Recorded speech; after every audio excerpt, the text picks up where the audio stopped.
Megan Hicks of I Run Far, and we're here on the North Island of New Zealand. Tomorrow is the 2017 Tarawera Ultramarathon. I'm with the USA's Magda Boulet.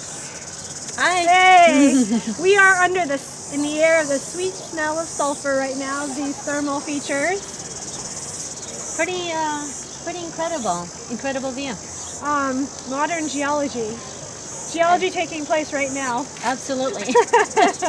We're actually in a place called Tapuia. It's on the outskirts of Rotorua, and it's like a traditional Maori village. And these thermal features, yeah. these really kind of nerve-wracking thermal features. It's an incredible scene. I mean, it's an honor to be here, right, on this land. It's a super honor to be here. I feel like I just saw you. It wasn't so long ago that we watched you race to second place at the North Face 50 miles. A couple months ago. Yeah. Talk about what you've been doing this winter. Well, between the races, it's about 8 weeks. So it took one really easy week after North Face to recover. I felt pretty good during the race and after the race, and kind of just hit the training quickly after that, and with the goal of preparing for this race. So I feel good. I'm well rested now. This week's been mostly just travel and kind of just backing up on training. But yeah, just 6 solid weeks of training between North Face and this race. Awesome. The past 2 months also involve a lot of life stuff. There's holidays that happen, school breaks for kids, a full-time job. Yeah. What was managing, trying to keep training through the holiday season and the holiday eating season? That, and throw in big monsoon in the Bay Area. You guys had so much, which is great. So much rain. But it makes for really muddy, and you have to get creative when you're trying to do. There was one workout I was trying to do, downhill repeats on a trail, and it was almost impossible because you're just skiing. So finally, I had to just get off the trail and do it on the road. But I tend to manage the holidays really well. I see as it's a break.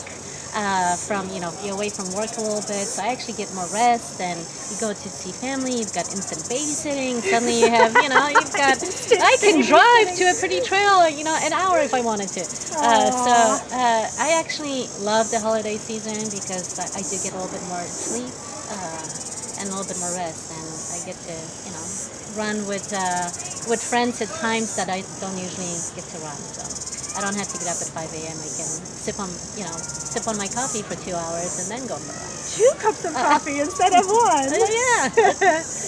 I want to talk a little bit about the wonders of New Zealand. You're a foodie, and we are here in the throes of summer of New Zealand, and oh my gosh, the food.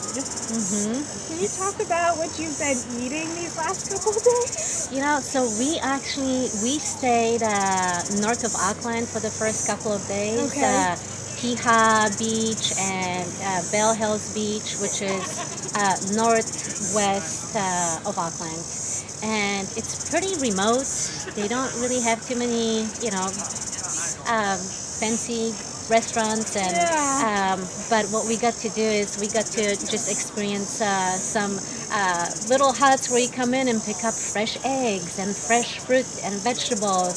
So we've been kind of cooking with you just drop of the money in this little shack, and it's honor system, and you pick up incredible fresh vegetables and fruit. So mostly we've been staying at Airbnbs, so mostly just cooking yourselves. But eat all the stone fruits and all the greens that are out right now. The greens have been incredible. We've been making just last night we made quinoa, brown rice, amaranth type of mix of grains with chopped greens, and we had some poached eggs on top. And so it's been going simple. It's right before the race. I try to stick with what I usually cook at home. But we're here a week after the race, so we'll get a little bit more adventurous. Adventure out with your diet a little bit more. Yes, a little bit more. Now, when I think of the Tarawera course, I think of it as something that you're going to be able to run really well. So was probably that draw for you in coming to this race, that this is something that's quite suitable to you. But maybe Tarawera Ultra drew you in for a couple of reasons? I think it mainly just drew me for just the variety and the privilege to run on this course. I mean, this whether it's a fast course or climbers course, I mean, both of them will be a challenge in a way, and that's not really an indicator whether I want to do a race or not.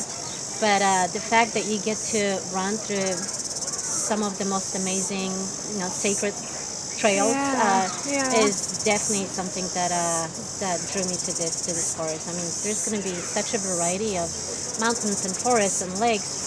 Just around here, they said this morning about 19 lakes, 15 or 19 lakes just in this area. I feel like for a minute. Rivers, yeah.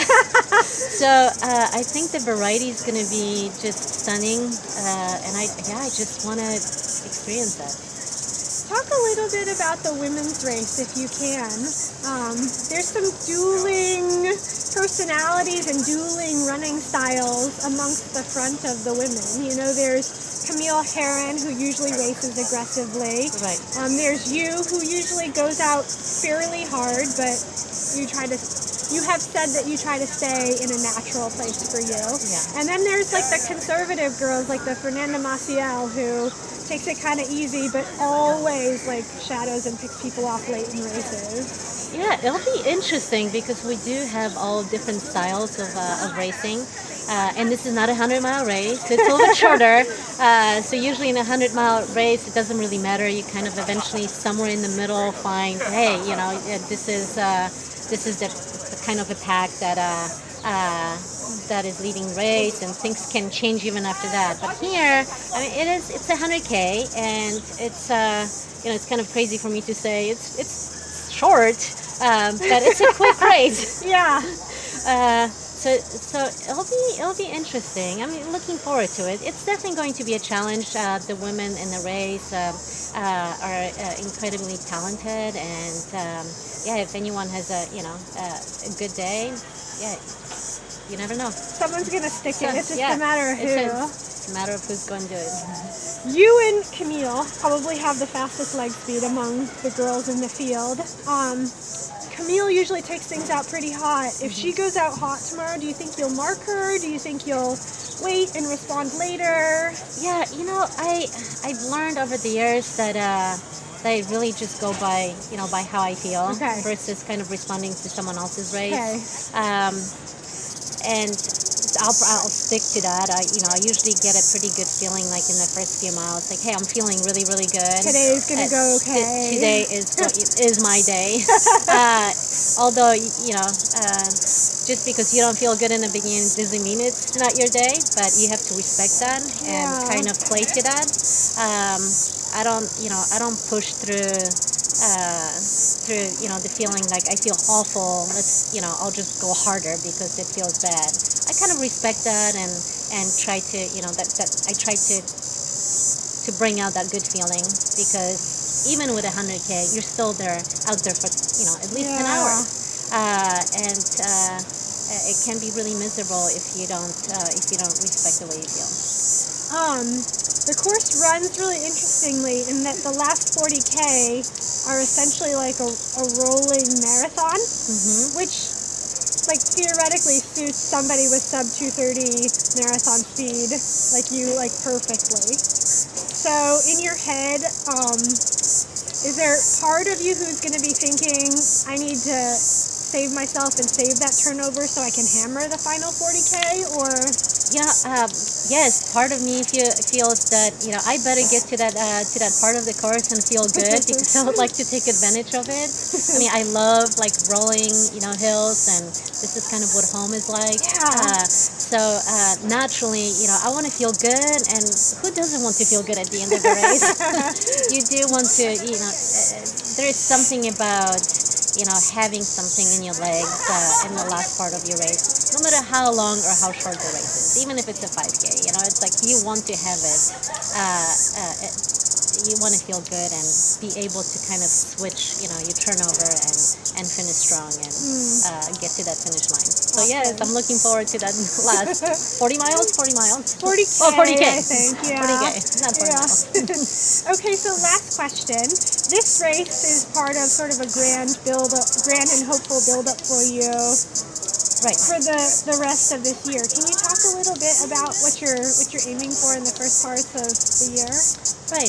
So my next race is going to be Lake Sonoma, which Okay. is in April. It seems like a big gap between this race and Lake Sonoma, but I'll probably find something to do kind of Okay. smaller in between. And I'm gonna go to Zion and run the Traverse for Oh. fun in Okay. couple of days. So I'm looking forward to all of those things already. But one race at a time.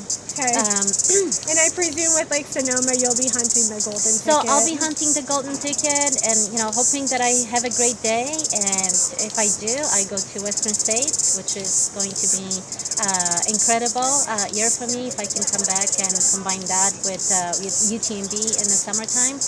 If it doesn't go well for some reason, I'm going to Speed Goat. So. Okay, Speed Goat again. Speed Goat again. So yeah, you're hungry for two races that you went to last year that you still feel like you have unrealized potential for. Absolutely, Awesome. yes. I think, can't go wrong. I mean, Western States is such an honor to be. I feel like, I've accomplished what I wanted to do at that race, but there is that feeling of coming back and doing all over again. It's just that I don't think that feeling will ever go away. Yeah. And in Speed Goat, I just, I kind of want to just nail that race and that course. And it's such a stunning area. Like it's a place where, in the summertime, I would like to get out every weekend and run those trails. It's very Sage Candidate-esque of you. He's got a thing for Speed Goat too, and wanting to go back and hammer a little bit more and hammer a little bit more. Yeah. There's something about that course where, when you're not, I can, honestly say I'm not very good probably at that course. That's not my type of a course, but that is why I'm attracted to it. It's a challenge, and you always find little things where you can improve, and that is what keeps me coming back to races. Keeps you hungry. Yeah, it keeps you hungry for, just that, a little better you every time. Well, I hope you're starving in the morning. Yes. Best of luck to you. Thank you. Cheers. Cheers.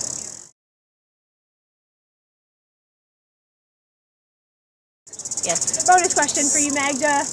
Are you going to be wearing a certain hat tomorrow? I might have two heads. Ooh! Yeah. Might finish in a fun hat and then start, it starts really in the dark. So, I'll probably have my fedora out there. I And then did bring my... something else special even? No. Okay. Just my Hoka head. It's pretty special too. Okay. All right, we look forward to I'll be changing heads, We'll be like a runway. We'll be looking forward to your headwear fashion tomorrow. Sounds good. Better go shopping. I know. What else is there? Pressure's on. This house I was staying at, Carrie Suiters and Allie Pottinger, they have a rainbow colored wig. Oh, wig. Yeah. That can be a fun thing to bring to racing. And hot. Yes. Ooh. And hot. Maybe Thank not you. tomorrow. Thank you, Megan.